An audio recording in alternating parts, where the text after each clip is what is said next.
For many of you who have followed me throughout the years, Daddy's Right Here used to be a 2-hour show. But that's when I had music and I had all those other accompaniments that went along with it. But I don't have that happening right now, so I'm still in the process of setting up studio space. I'm in a condo in Florida and I really haven't gotten everything situated where I want in terms of a studio, because in between doing the shows, I'm also working on the film footage for my soon-to-be released film, the second film, Why Are You My Ex? So I'm finishing up that, I'm shooting that, I'm doing animation, so I'm kind of going back and forth with the setup for the film.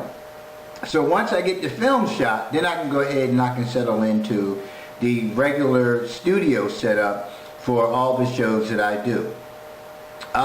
So, you know, listen, right into it. So today's topic, because I've been wearing y'all out with stuff on relationships, and I know y'all have been up in your feelings and probably been having a whole lot of conversations, you know, with yourself, hopefully, and or your partner regarding some of the findings about yourself.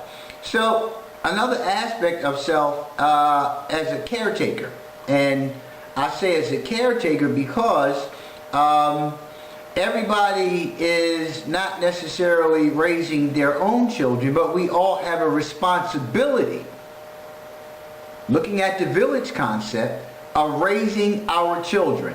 And big ups, first and foremost, to all those youth who showed out in droves yesterday, March the 24th.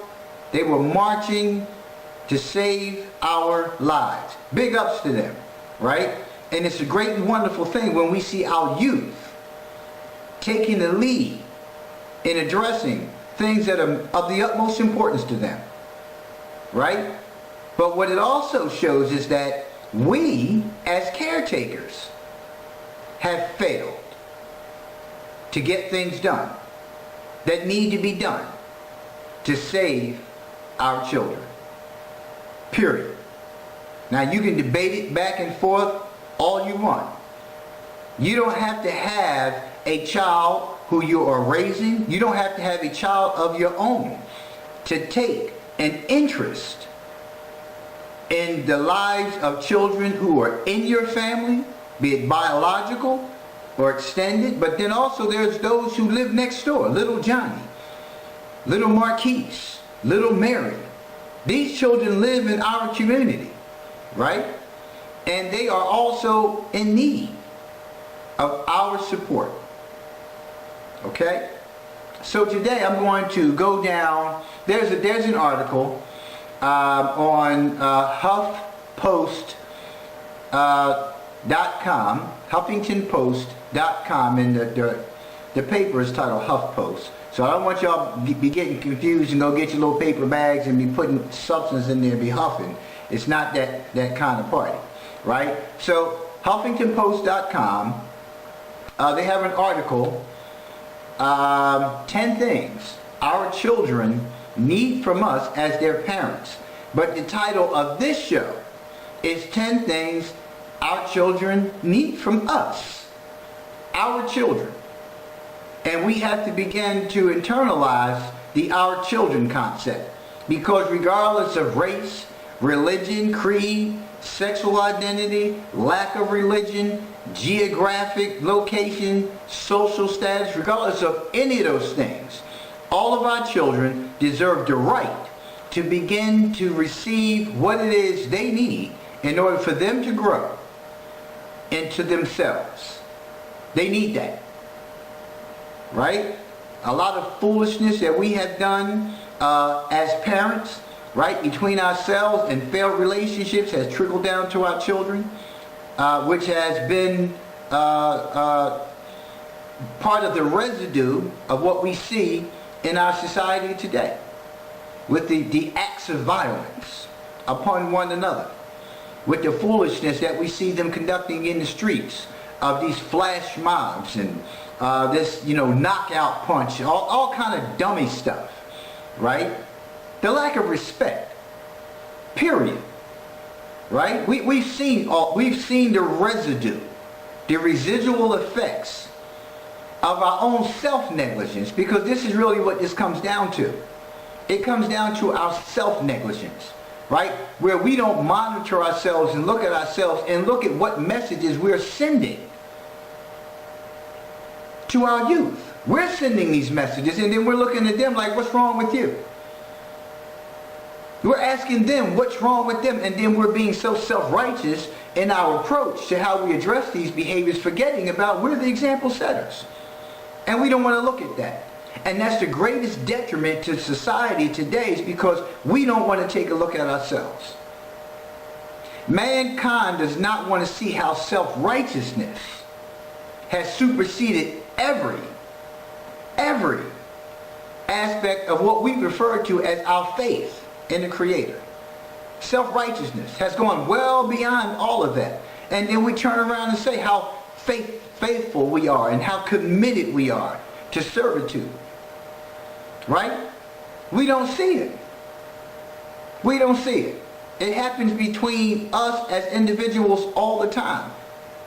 All the time. Because if you are conditioned, right, to be confrontational and combative and resistant, right, to others, that means every time you have a conversation with somebody, every time you watch a video, such as even watching this one, right, the first thing that comes to mind is, like, how can I also make it known, right, that I know just as much as you?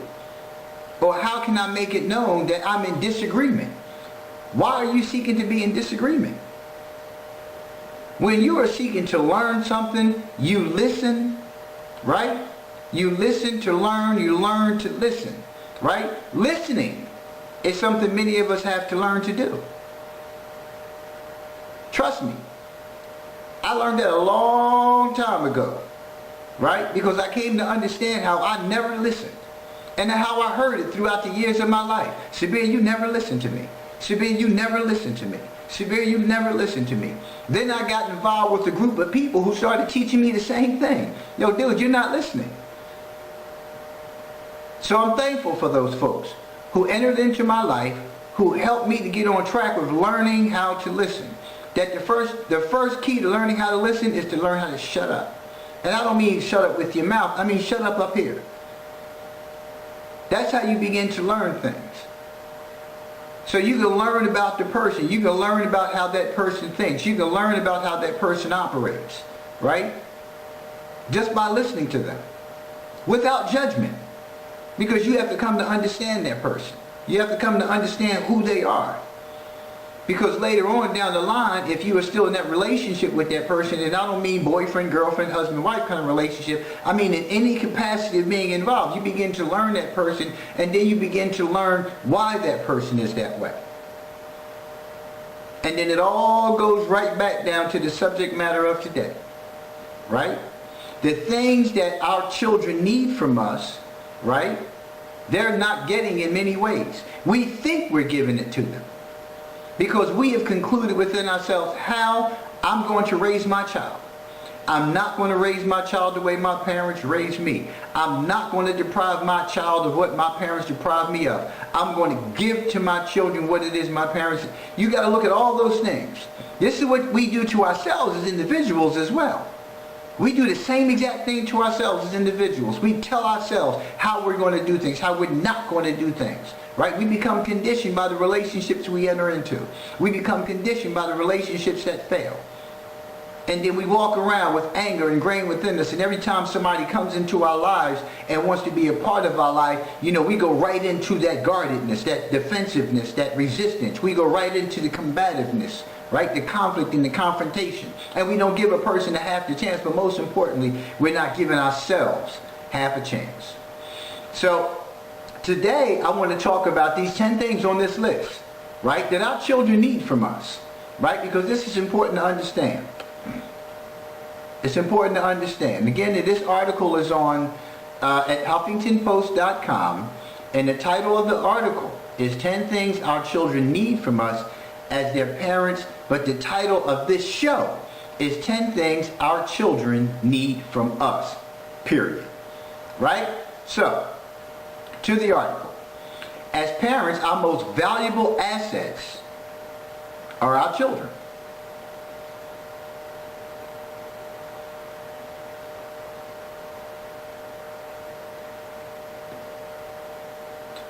And yet so often, out of our own needs and desires, we forget they are their own unique people. Out of good intentions and sometimes our own unresolved issues, we can become controlling or coercive, robbing our children of the freedoms they need from their own growth. Parenting requires we find the balance between loving our children, disciplining them, and allowing them the necessary confusion and suffering essential for self-discovery. All children have some very basic needs, which when given in the correct balance, help them to develop the resiliency required for a strong sense of self.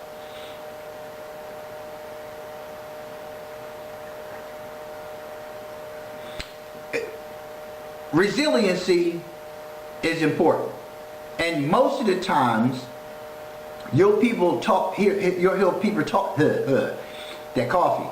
You'll hear people talk about children being resilient, but children don't just become resilient on their own, and this is important to understand.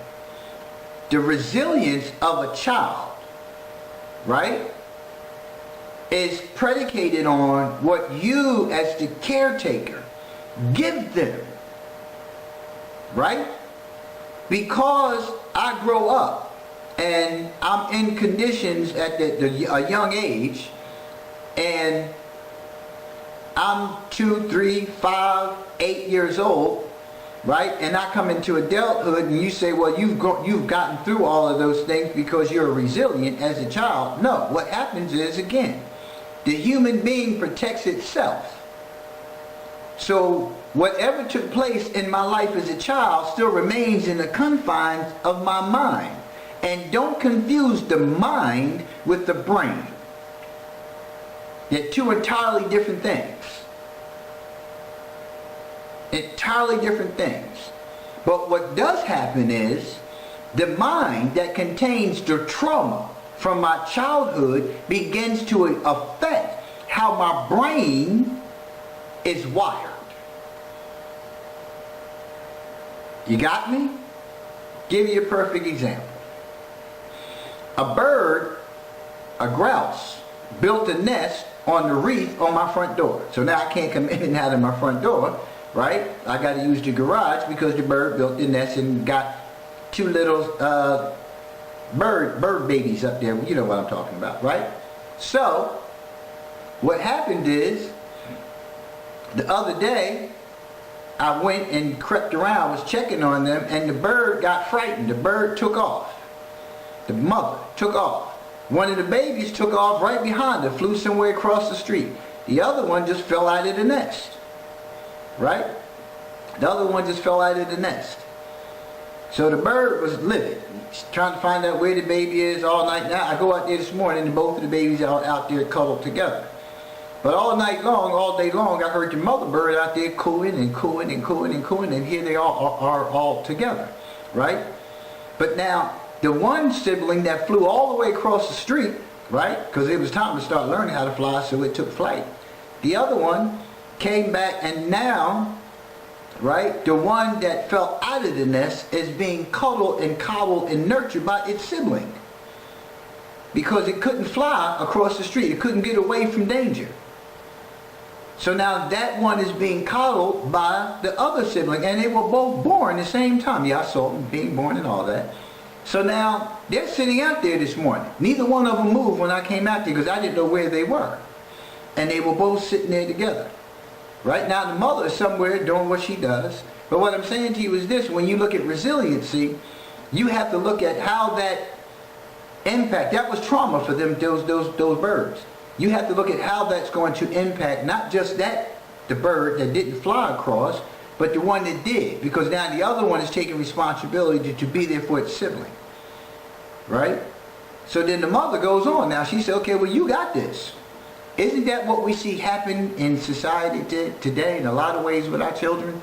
Children are thrust into adult-like situations, right, where they have to care for their siblings. Now, even though this particular parent, being the bird, was not being irresponsible, the mother did see something in that child, because I only saw one bird. That's another interesting thing. I never saw two birds, right? I always saw one bird, and I know it's the same bird because she's the only one that sat on the nest, but I never saw the, two birds together. So there's an absence in some capacity of the father.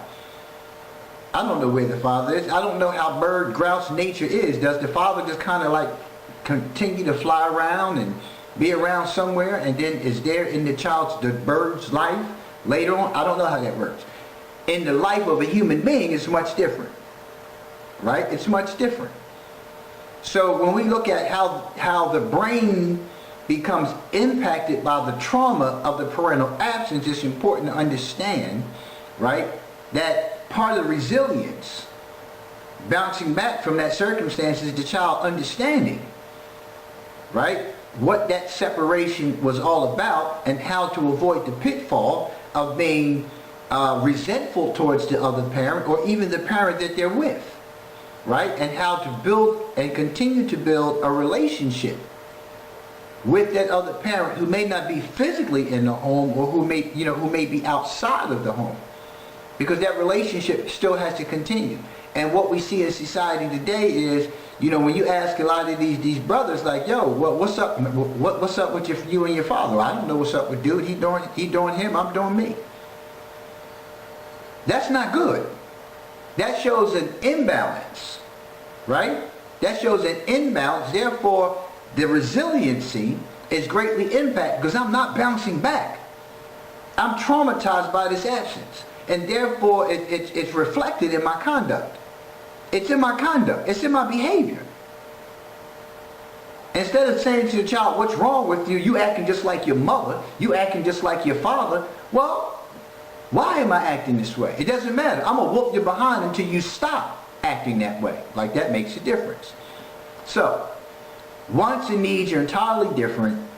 This list is 10 things that our children need from us. So, number one on that list.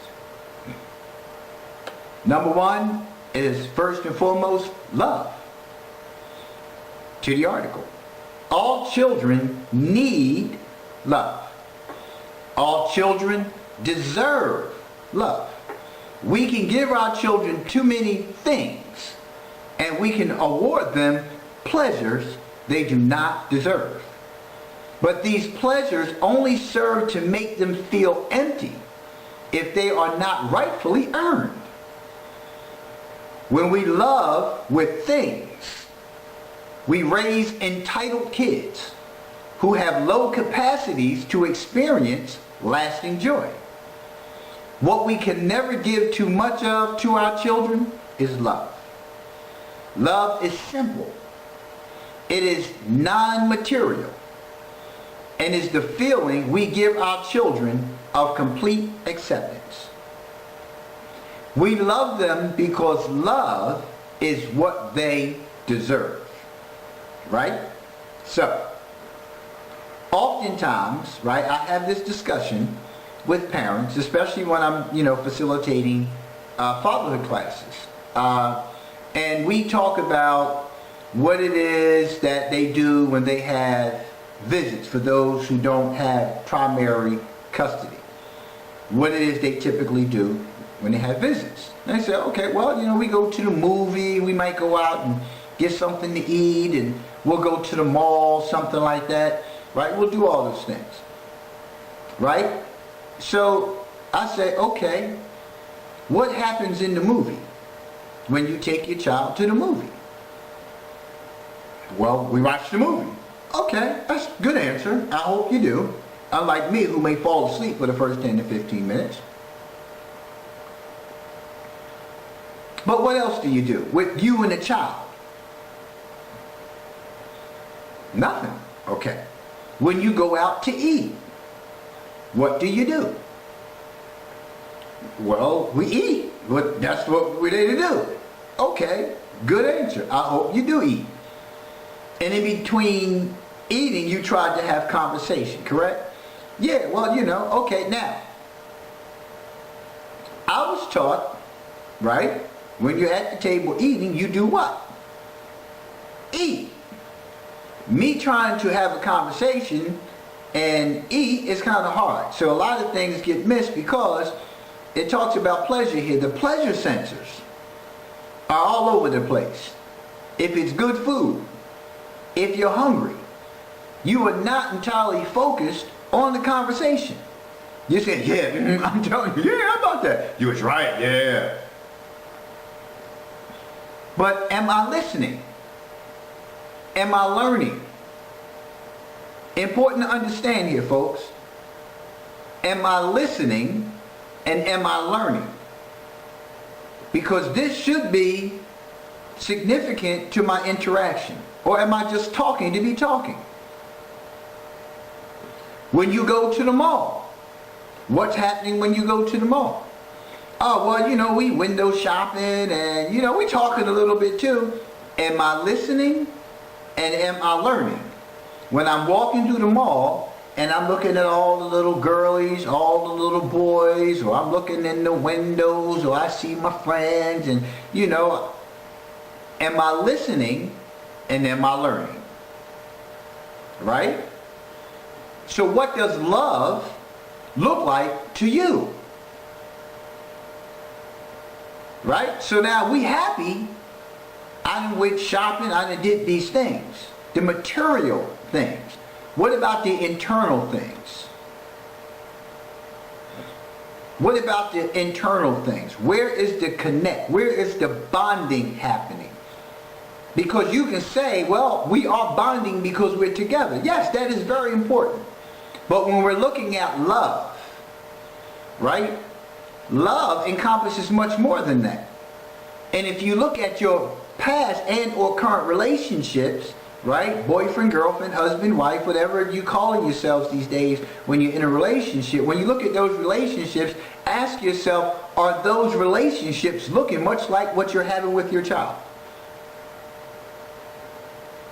Because that's going to be important to understand, because this isn't just between you and your child that you act this way, that you conduct love in that manner, that you buy things, you take places, you do those kind of things. But like, do you sit down and play board games together?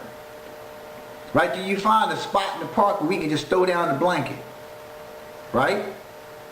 And have that intimacy where we can talk about some things. It's simple, it's good. Right? Do we just sit on the sand, on the beach, and have dialogue about things? Right?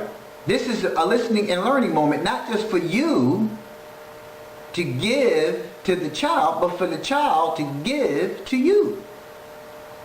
Because it says right here, love is simple. It is non-material and is the feeling.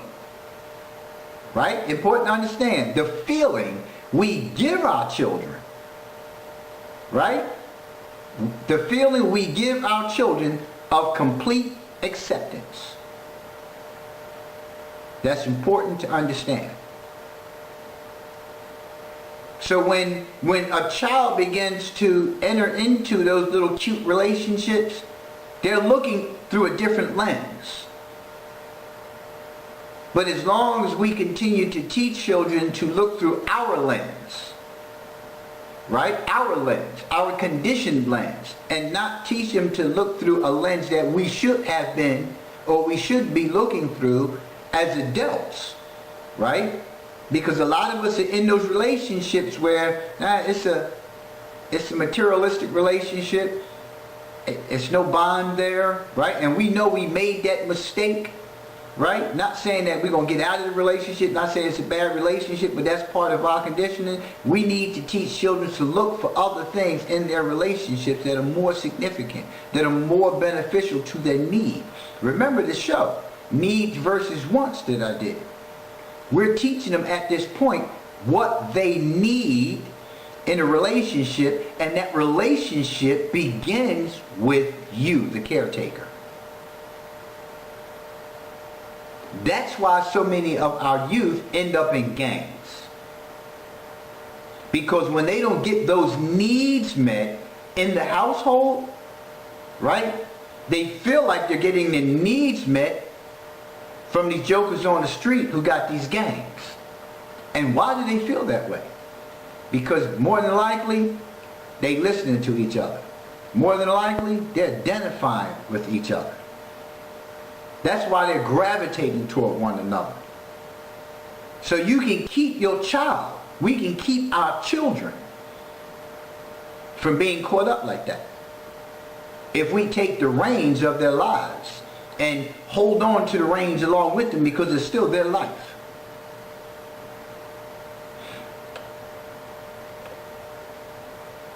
Number 2 on that list, faith.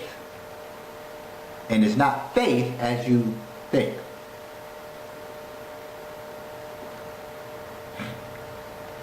To the article.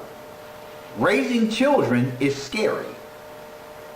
And as parents, we can get so caught up in fear, we forget to have faith. Our belief in our children determines their belief in themselves.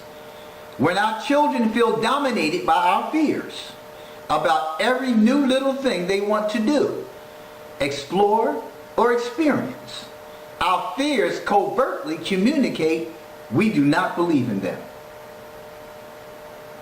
This covert message undermines our children, causing them to either not believe in themselves or to rebel against the controlling nature of our fears. We must have faith in our children and give them the rope they need to struggle, discover, and succeed. It didn't say give them the rope to kill themselves. It said give them the rope they need to struggle, discover, and succeed. If you keep jumping in and saving me every time, how am I going to learn anything? How am I going to learn anything? I'm already giving you the information. Right? I already told you if you touch that, it's hot. As an infant, right? You know, infants in their exploratory stage, they start crawling around, they just grabbing stuff. They don't know what they grab. I can just touch it. I just want to touch it. I don't know what I got that problem today, right? But anywho, so like you know, I just want to touch it. I want to grab things because I can get to it now. I don't have to wait for you to give it to me. I see it, and I'm going after it. I'm going to touch it. I'm going to grab it. I don't know anything about hot. I don't know anything about cold. I don't know anything about it's going to fall down and bust me in my head. I don't know anything about any of those things. Right? And then they begin to learn things, and you give them one word type directives like hot. Right? Hot. What does hot mean? Well, when I put my hand on this, it made me draw back. Like, whoa, what's that? What it is hot. That's what it is. Now, I don't know what hot means in every capacity. I know what hot means in regards to that one thing. So then I begin to learn what's hot. Right? So when you start looking at the exploratory stage, right? How many of us are still exploring? Right now. I'm still in exploratory stage at 57. I'm still learning things about myself. I'm doing more exploring within here than out there. Yeah. That's where I'm doing my exploring. But if you are not rightly guided from the beginning, if you are not loved right from the beginning, if you do not find that balance or given that balance that you need from your parents right from the beginning, exploring, right, becomes scary for the child because you're controlling their lives because you don't have faith in them.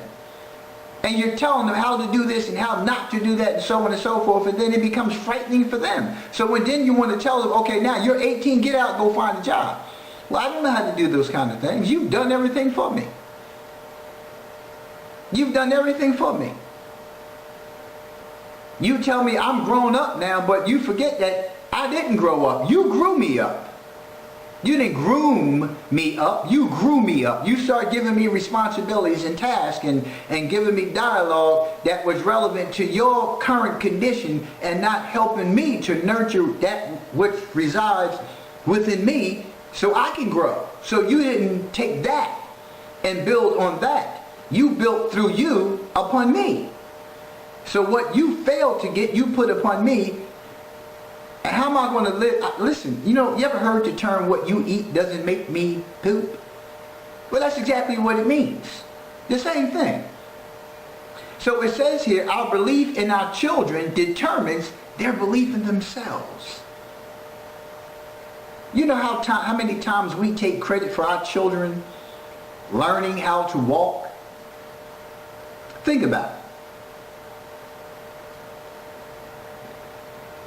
Raise your hand. How many of y'all take credit for teaching your child how to walk? Just raise your hand. I'm in that group. Yeah, I taught my baby how to walk and I walked around, I yanked him up by the hands and did them like this and come on. And they took them steps, right? And then you let them go and bam, they fall, right? And then how many times have you just been doing anything around that house? And you hear some noise and you turn around and you look up, here come little Johnny. No hands being held, nobody's pulling his arms out of their sockets, right? Walking by himself. Got your cell phone in his hand. But he did it, she does it on their own. That's a natural thing. That's a natural thing. You have to have faith that your child, right, is going to struggle, make mistakes, right, learn the difference between what they like, what they don't like. They're going to learn that on their own, right? Failure is not a bad thing. Failure is only finding what doesn't work. But because so many of us are conditioned to see failure as so devastating, right? We ride on that. We ride on the devastation of failure. We ride on the devastation of being in second place and being in third place and being in fourth place, not being in the top ranking. We're devastated by that, right? Therefore, just completing is not enough. So we push and we push and we push and we push. And not looking at the bottom line. The bottom line is, did you complete the task? Yes, I did. Did you do your best? Yes, I did. Is there anything that you think that you can do different? Yes. What is that? And you let the child tell you what they've learned. And the only thing you need to do is act, act as a supplementary guide. A supplementary guide to them. Right? Okay, so as a child, this is what I did. And as a result of this, this is where my life went. This is what I learned. We keep trying to talk to children from the perspective of what we have come to understand right now. And it's difficult to grasp it. I can't grasp that concept. It's like, instead of telling the child that it's hot, didn't I tell you that it was hot? Now, which one of those words did the child understand? Didn't? What is a didn't? What is an I? What is a tell? I may have learned you, if we've had that you and me conversation, or I, if we've had that conversation, but didn't I tell you that is foreign? I have no idea what you're telling me. None. I don't know what any of those things mean. But sometimes we're so afraid to revisit our own childhoods, which is part of our own condition, which is part of our own dilemma today. Sometimes we're afraid to delve back into our own childhood, to talk to our own child, or to talk to another child about what it was like for you at that point in your life. when you were that age, right? We're quick to tell a child, well, when I was 10, I didn't do that. But what did you do at 10 when that situation happened? Okay. And why do you think you did that at 10 when that situation happened? Because my parents told me. My parents taught me the difference. Oh, okay. So therefore, I'm trying to tell you that I listened to my parents at that time. Now, I didn't listen to them when it came to this, but when it came to that, I listened because. I think I listened because. Or maybe I really didn't listen. See, when you go back into your own condition at that point and stage in life, you have to revisit all of that. And sometimes when you do that, those things that are reserved, packed away within the crevices of your mind become to the forefront of your mind. And it's a scary place for many. It brings up those emotions, those things that you've been trying to avoid dealing with. Right? Because you don't want to feel that. Right? So have faith. You know that your child is going to mess up. That they listen, let them fall down, let them get back up. They're going to do that. That's part of life. But have faith that they're going to bounce back. And when you create the atmosphere of you having faith in them, they begin to have faith in themselves. And they begin to do better. But most importantly, they begin to have faith in you too. Because then they want to come to you and talk to you about things. Because they know that they're not going to get beat up, beat down, chastised. Right? They know that. They know that you're going to hear them out. And they know that you're going to give them some information if they ask for it to help them out. And as parents, that's what you do. Sometimes you got to let children figure things out. But when you don't create an atmosphere that I can come to you and talk about those things, when you don't create an atmosphere that I can come to you and say, hey, listen, I did something wrong without being chastised, put on punishment for it. Listen, you got to create that. I've already experienced the consequence. I don't need you to give me an additional consequence, but you know, when you want to exert your authority, I'm the parent. That's where the problem comes in. That's where the problem comes in. Number 3 on that list, confidence. Back to the article. When our children feel we are confident in them, they are naturally more confident in themselves. Naturally. When we behave contentiously towards them, showing a lack of trust in their character or ability to make wise decisions, we go against them, putting us on different teams. We have to accept, as parents, that our children are different and unique from us. We need to allow them the space to be different and to trust we have raised them well enough for them to make mistakes, recover, and do better next time.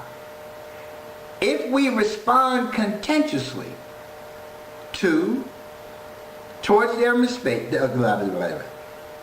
if we respond contentiously towards their mistakes or make decisions, we slowly crush their own drives for self-improvement.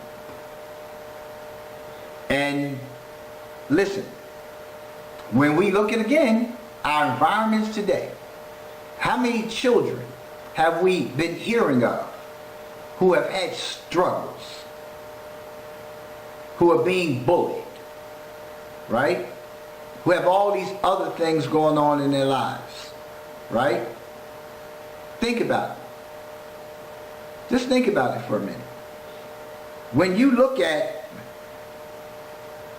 love and faith coupled with confidence, right? Being given to a child, because these are basic needs, right? When you start looking at this, and when you start looking at my ability to problem solve, outside of acting violently, right? Because when I can't do something, the human being has a fight or flight instinct. right? At some point, I'm tired of fighting. I don't have enough confidence to stand and fight verbally, intellectually. You haven't given me that. I don't have the confidence to stand and have a discussion with somebody and say, hey, you know what? I may not be this, but I'm that. They can't adequately defend themselves because you haven't given that to them. But what many parents do give to their to their children is whip his ass, whip her ass. If they act like they want to hit you, you pick up something and you knock the shit out of them. That's what I was given when I grew up, right? I wasn't given, no, you don't have to handle everything that way. You don't have to handle everything that way. You don't, right?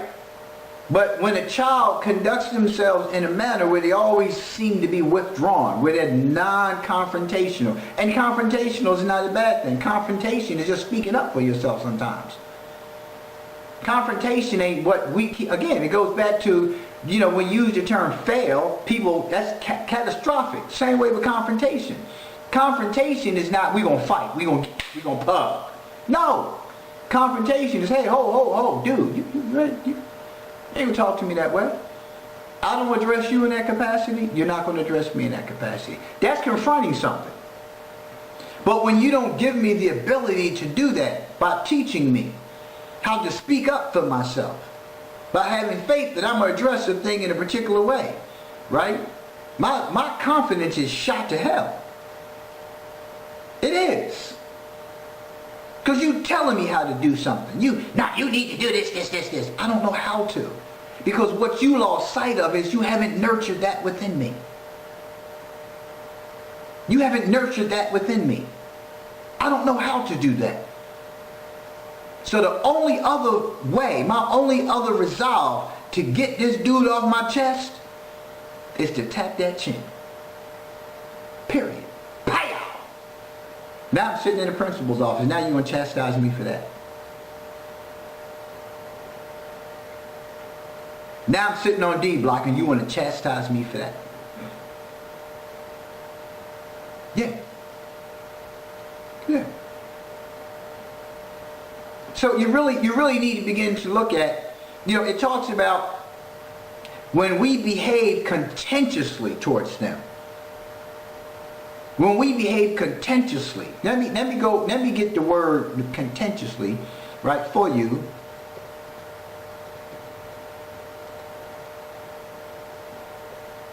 So we can understand what that looks like when we're being that. Okay. Contentious. Tending to argument or strife. Quarrelsome. Excuse me. Causing, involving, or characterized by argument or controversy. You got it now? You got the picture? So I want you to look at yourself. And I want you to take an honest assessment. Right? Not necessarily now in regards to your child. Right? I want you to take an honest assessment of self. And I want you to look at your condition. Because I can tell you, right? I've interacted with a lot of adults intimately. And the contentiousness exists. And they don't even see it. Any behavior that we act out on that we're comfortable with, right? And somebody points out to us, that the behavior is negatively impacting us, we're not going to just openly, receive that information. Oh, great. Oh, listen, thanks for giving me that info. I'm going to take a look at that. That takes conditioning to be able to do that. It takes conditioning to be able to do that.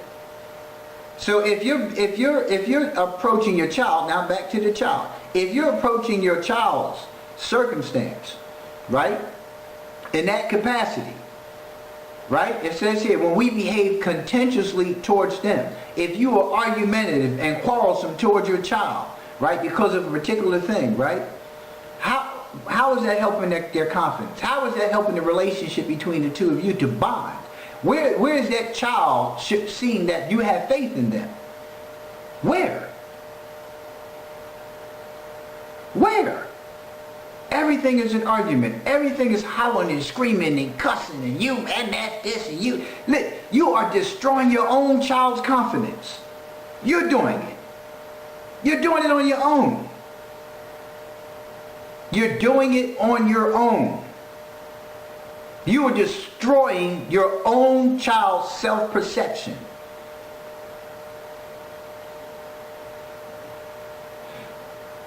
We need to allow them the space to be different and trust. We have raised them well enough for them to make mistakes, recover, and do better next time. Where's our own confidence?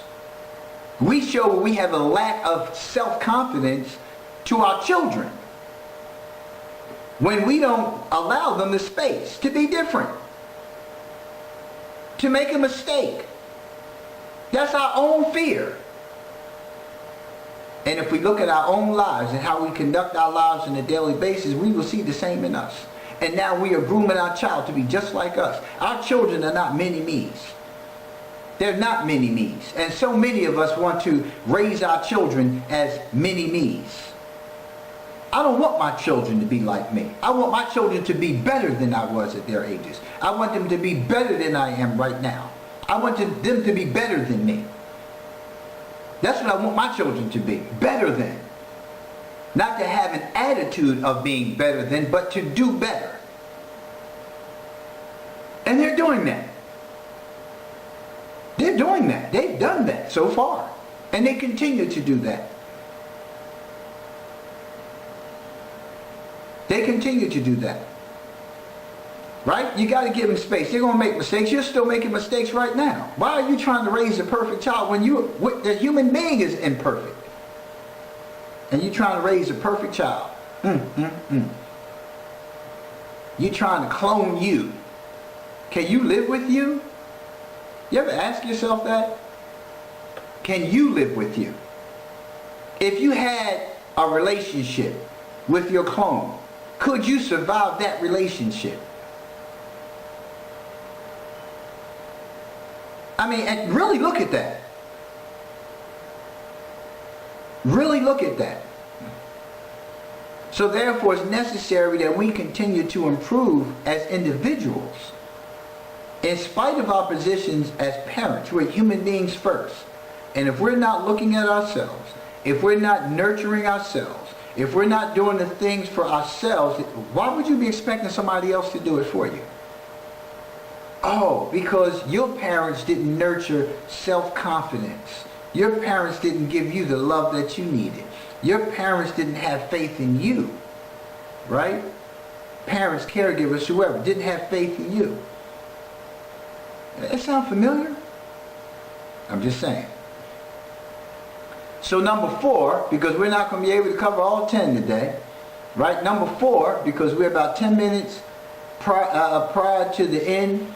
So number 4, we're going to cover number 4, and we're going to resume this list next week. Patience. To the article. Parenting is challenging because we have an idea of what we think is best for our children. And we can overpressure them to be the image we hold of them. However, our children need our patience, not our pressure. They need for us to give them a little rope to come along at their own pace. Each child's development is on its own unique course. If they are not up to par in every area of life, adding pressure and control only defeats them. Patience communicates, we believe, that in time and with enough practice, they will find their way. If we overpressure them, we kill their spirits and perhaps even their motivation. We do not want to raise children who only feel love if they are performing. They aren't monkeys. Right? And you listen, I know somebody gonna take that and run away with, oh, here you go, call my children monkeys. I'm reading from the article, and what you know, monkeys are trained to perform. So come on with that. And if you're thinking that, you need to take a look at your thinking, because that's another part of the problem in our society today. That we listen not to learn, but we listen to be combative. We listen to be confrontational. We listen to be, you know, at odds.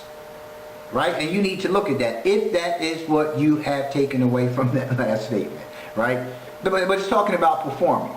You know, you want them to do tricks. You know, if they, and it says it, we do not want to raise children who only feel loved if they are performing.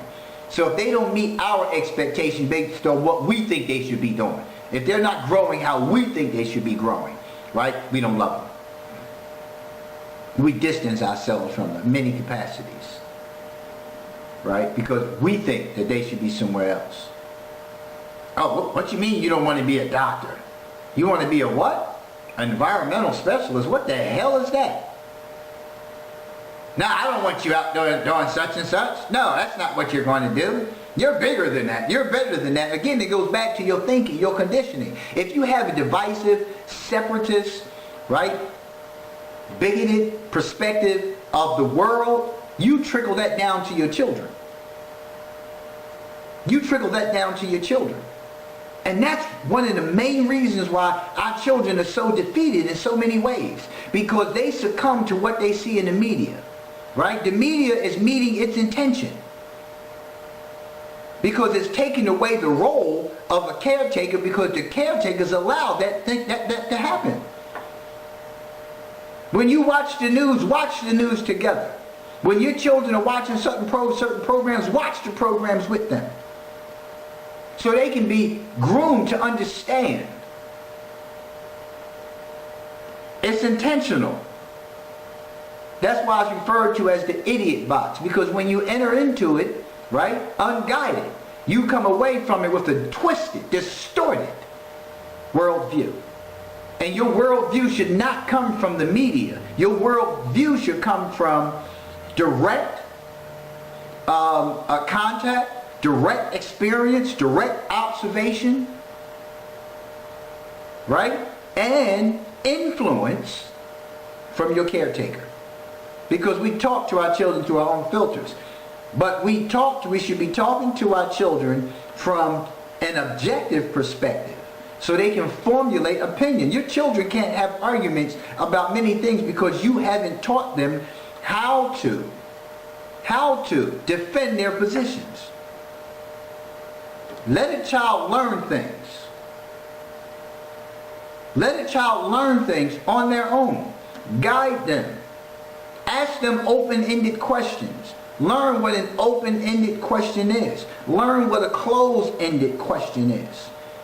Do you understand me? Is a closed-ended question. So what do you understand about what just happened? Is an open-ended question. What do you understand about what I just said about that particular thing? It's an open-ended question. Right? You have to start asking children open-ended questions. So if you don't know what they are, go online and look up. Open-ended questions versus closed-ended questions. It's part of motivational interviewing. And if you just go to a site on motivational interviewing, it'll help you a lot as well. But patience is really important. I don't learn as fast as you. Right? You're an adult. You already know it. So it's easy to pressure a child into hurrying up and getting the information. When do you remember how you got the information? Do you? Think about it. Do you really understand how you got that information? Because when you understand how you got that information, right, when it was initially given to you, then it becomes a lot easier, right, for the child to get patience from you. It's really basic. But oftentimes we are raising children from our adult perspectives, from our own worldview. And we're not giving them the opportunity to learn for themselves. Period. That's why they're so unproductive in so many ways. That's why many of them have attitudes of entitlement in so many ways. You keep giving them everything, right? And I'm going to do a show on earning privileges, right? Because it's important to understand, right? Listen, we have a society today, and I just made this statement to a group of guys in the institution the other day. They were always complaining. Every time they have this meeting, they complain. This particular meeting, they came to the conclusion that they needed, a few of them came to the conclusion that they needed to stop complaining. And they needed to stop blaming. And one of the things that I said to them, and I just posted this statement in regard to somebody's post the other day, is that we have become so dependent on the government to do and give us everything that we are methodically being killed by those very things that we have become reliant upon because we think that we're supposed to have them all the time. We expect for that money to be there to fund this particular thing. That's not how the government runs. That's not how government runs, right? There was a time when family, friends, and neighbors ensured that certain things were available. It came from family, friends, and neighbors. Now we're depending on so many things. And we see now so many things being taken away. And it's not just because of a current administration in the White House. This has always been the case. We have fought for years to get more money for drug and alcohol treatment and continue that fight. Even though there's millions of dollars that's been set aside for opioid addiction, right? There's still more that's needed for that and mental health treatment, right? When we look at all the other subsidies that are available, that money won't always be there. So what are we doing as a society, right, to create an environment of productivity? Well, it begins right here. It begins right here with what we're talking about today, right? Supporting our children's wants, but we have to give them what they need first. Because if they aspire to be certain things, we need to support that. If I aspire to be an environmental specialist, nurture that. Guide me in a direction where I can become as proficient as possible in that craft that I seek. Yeah. Start giving me tasks around the house, right, that are relevant to an environmental specialist. Yeah. Help me learn about chemicals. Help me learn about attitude. To be able to get contracts to be an environmental specialist. Not just to work for somebody in that capacity, right? But to own my own business. Because that's economic